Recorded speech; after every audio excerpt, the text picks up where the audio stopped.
Myths and misunderstandings in mental illness come about quite frequently, and I think that what's really necessary is to have a conversation, a back and forth that allows us to really tease out what is true and what is false. In the population, anxiety disorders are the most prevalent.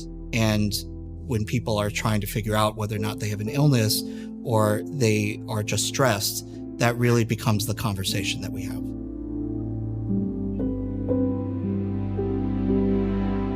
One common myth in understanding mental health is that all disorders are the same. And in fact, the different kinds of disorders are quite different from one another.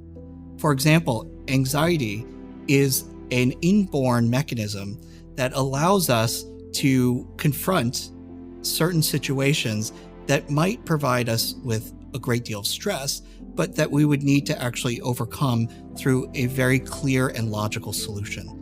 And so when we talk about anxiety disorders, what we're talking about are people who are suffering from anxiety that goes above and beyond what is considered as a solvable problem.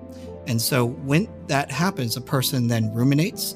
And what that means is that they worry a lot. They actually rehash the same questions over and over again, expecting that there is some solution that is going to be, apparent to them through that constant worrying. The problem is that it never comes about. And typically, the person's reaction to that worry is what starts to promote people into having anxiety disorders overall.